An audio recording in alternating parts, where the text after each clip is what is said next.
You would think that with the amount of perfume that I have, that it would be really hard to gift me more perfume. But actually, it's not that hard. My sister recently gifted me this Labo Discovery set, and I was so grateful to have it because I actually haven't smelled a few of these perfumes, and even if I've smelled some of them, I haven't worn them on skin or tried them for a really long time. And what happens when you're on this journey with perfume is that your nose changes and your tastes change. And so you might have forgotten about why you like something or why you dislike something, but also the next time you go to it, you might have a completely different experience with it. And sometimes you surprise yourself. So I'm going to go through the perfumes that are in this discovery set. This is 6 5 ml travel sprays of perfume, and the 5 ml size is very generous. I think you really do get a large amount of perfume to wear and try. You can leave it and come back to it, and the sprays are quite nice as well. So that is what a 5 ml looks like. In the past, I've had really small samples. I've had either 2 ml or 1 ml Labo samples, official samples, and I always find that it hasn't been enough perfume for me to really make up my mind. So 5 ml is, a good choice, and it will last people a really long time, I think, because it takes a lot to finish a 5 ml sample, and it takes a lot to finish 6 5 ml samples. So I really do appreciate the size of these samples and that there's 6 of them all together. I think that if you are trying to gift someone something and you're trying to decide between the 2 ml discovery set or the 5 ml discovery set, go for the 5 ml. And if you don't want to gift someone 6, there's also a set of just 3, so you could do that as well. The perfumes that are included in this collection are Another 13, Lavande 31, Rose 31, Santal 33, Matcha 26, and Noir 29. Now, I have already sampled Another 13. I had a little travel spray of it, or 2 ml spray of it, and I finished that. I have used a lot of Rose 31. I have a perfume oil, like an official perfume oil of Rose 31. And Rose 31 is also the scent that's used in Fairmont hotels for their body collection that they have there. So like their soap and their body wash and their lotion is all Labo Rose 31. So a lot of people are familiar with that particular scent because they've stayed at a Fairmont hotel anywhere in the world and they've used the Rose 31 body products. Santal 33, I think a lot of people are familiar with that. I had a sample spray of Santal 33 and then I gave it to someone as part of their Christmas present, and I didn't get any feedback from them. I didn't hear whether they liked it or hated it or even if they wore it, and so I kind of regretted giving that sample spray away because I would have eventually worn it. But I just thought that because it's such a crowd pleaser and Labo's, best-selling scent and one that they are really, really famous for, I thought that it would be a good thing to include, but then I never really heard back from that person. So I wish I just kept it. But now I have lots, and I've been actually wearing this one. And Noir 29, I also had a sample spray of that, and I loved it, and I was keeping it and working it into my perfume rotation, and then one of my friends really liked it, so I gave it to her, and when she finished it, she ended up getting a bottle of Noir 29. So that one is one that I had also experienced, but then after I gave away my sample, I kind of never came back to it. Like, it was on my wish list and then I just never got around to getting it. So happy to have that one as well. Lavande's 31 and Tame Matcha 26 I had never ever smelled. So let's go through these and I'll kind of describe them a little bit quickly. I haven't worn them a ton because I haven't finished any of them, but I have worn them here and there, and I can kind of go through them quickly and I'll tell you which one is my favorite and then which one I wasn't really that enamored with. The first one that is missing in here is actually Another 13, and when I initially reviewed Another 13 I kind of felt like it smells like everything and smells like nothing.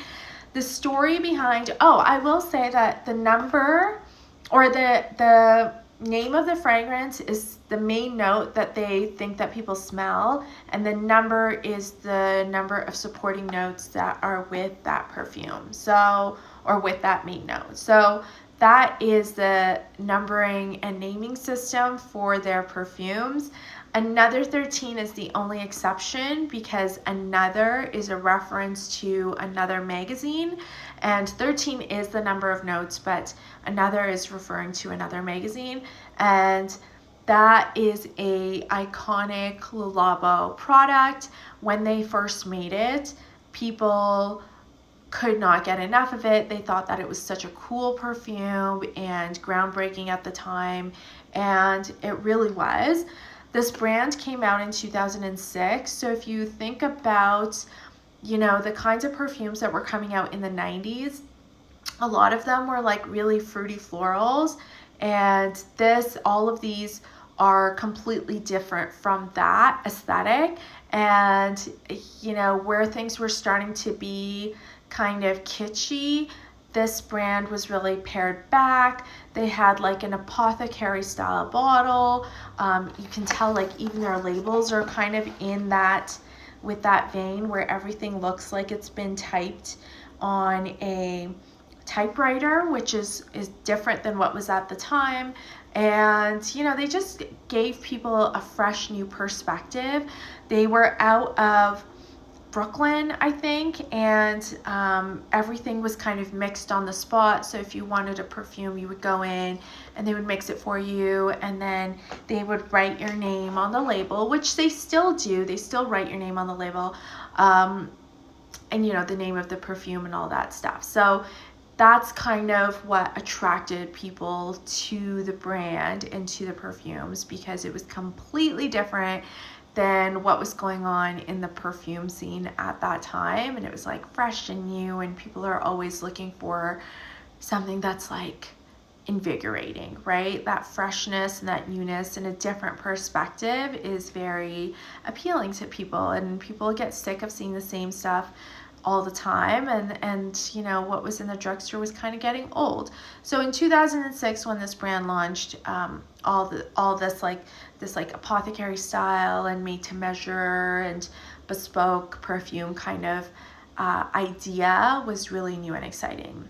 Of course, now the brand is owned by Estee Lauder, and because it's a global brand, it's available in so many different points of sale, and as much as like they say that they're mixing it on the spot for you, like we kind of know that if you're selling to that level, it is pre-packaged already, and really they're just putting it in the bottle on the spot to make a show of it, and to kind of give you a reason to spend that kind of money on perfume, because it's not cheap perfume. It is quite expensive. And I think this sample set was, I think it worked out to around $30 per perfume, which is close to $200 Canadian. Okay, so that is the value of this set. So I did have a few of my friends over recently to smell perfume with me, and I made them do a blind sniffing of these perfumes just because I thought it would be fun, and it was fun for them, and they're into perfume, so they like stuff like that. And I kind of have this feeling that whatever name is on the bottle is kind of sometimes a little bit misleading because what you smell is just so much more than the name. And I wanted them to smell it blind to see if they had that experience. But actually, and maybe this just speaks to, you know, the popularity of the brand and the fact that my friends had tried a lot of these perfumes also. Not all of them, but a lot of them. But mostly they could guess that main note that was in the name of the perfume. So that is kind of good, you know. It isn't that they're misleading people, but it is sometimes that your nose can pick up just so many other things that it is that main note and then a whole bunch of other stuff. So I was going to talk about Another 13. Another 13 was named after the magazine, and it kind of smells like opening a scent strip of a magazine, and there's ambroxan in there, so it's like a little bit sweet, a little bit salty. There's like that synthetic note that they use in oud perfumes, like the synthetic oud that they use in some of the more accessible oud perfumes. There's that in there. I thought that that one leaned a little bit masculine. I didn't really enjoy wearing it when I wore it. And I did find that when I was spraying from these bottles, I had a different experience than when I sprayed from the sample spray. I think in the sample, I think it was a 1 ml dabber sample, and I wasn't able to spray it, so I wasn't able to wear a lot. And then when I put on 3 sprays from this type of perfume bottle, I just had a more like a larger cloud of fragrance around me, and I just felt like I was a little bit more enveloped, and I honestly didn't love that perfume the most. I think probably it was too masculine for my taste, and I'm not usually a fan of ambroxan heavy perfumes. Like, I like a little bit florals or spice or something else. I really don't love that synthetic oud note very much, and so those perfumes usually don't work well on me either. But if you're someone that does like that, smell Another 13, because you might really enjoy it, and I can see why it's such a crowd pleaser and why people love it so much. It is almost like you're wearing nothing, and at the same time you can smell it and you are wearing something, and that something is intriguing and mysterious, and I think that's really good. I can see how that really appeals to a lot of people. And then if someone asks you what you're wearing and you say Another 13, well, there's a story behind that too. So that's kind of cool. Definitely not as boring as some other perfumes that are out there. It is a little bit more interesting. The next one is Lavande 31. This one is like a very expensive lavender soap, which was unexpected. It's like lavender laundry detergent, or like your laundry room. That was that one. I like that. Rose 31 is rose, but it's got a lot of spices. It's got a lot of cumin, which can be polarizing. But as much as I think that this is the most challenging one, it's also one of their best sellers, and it's the one that Fairmont hotels use in their body products in the hotel. So clearly there's lots of people that do love it and like it. They wouldn't have chosen it if they didn't think people would like it, because then people would complain about the perfume of their body products. So I think Rose 31 is great. I've reviewed it before, and I think it's just such an interesting cumin and rose perfume. So if you can handle cumin and you like rose, try this one. There's other spices in there too, like caraway, coriander. Sometimes you get a lot of rose, sometimes not very much at all, but it's a nice, dirtier rose. Very, very interesting. Santal 33, creamy, not really sandalwood, but it's kind of that fake sandalwood that everybody uses nowadays, so I like that. This really dries down to be way better than it is at the beginning. So if you think you're bored of that sandalwood scent profile, I would still give this one a shot because I really like this one. Tea Matcha 26. It is green tea. It's okay. This one was not my favorite. Definitely, maybe I need to wear it more, but the matcha, it's like matcha combined with that sandalwood note, that Santal note. Very dry, very woody, great if you're looking for a green tea perfume because it really is matcha and without any of like the caramel milky notes that people are using these days. This is really just like the straight up matcha powder in water mixed together, and then add a lot of sandalwood or Santal to give it that like projection and boost and more something more interesting. So that is Thé Matcha. And then my favorite this time was definitely Thé Noir 29, which is black tea, and I get a ton of rose.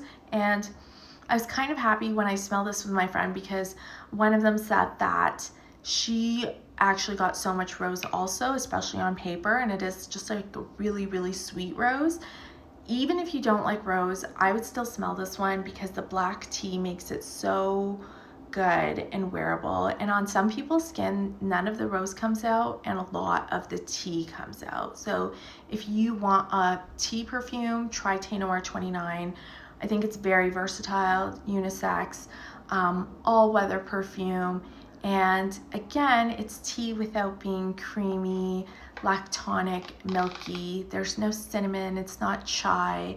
It's just black tea in like a watery, delicious, sweet rose. So I really like this one. This is like my favorite one right now. And if I had to pick one today that I was gonna get, I would get this one. And that's what I would have said before having the samples set also, but still really nice to be able to have them all together and to be able to experience them whenever I want. So let me know if you have tried these and if you have a favorite, and thanks for watching. I'll see you next time. Bye.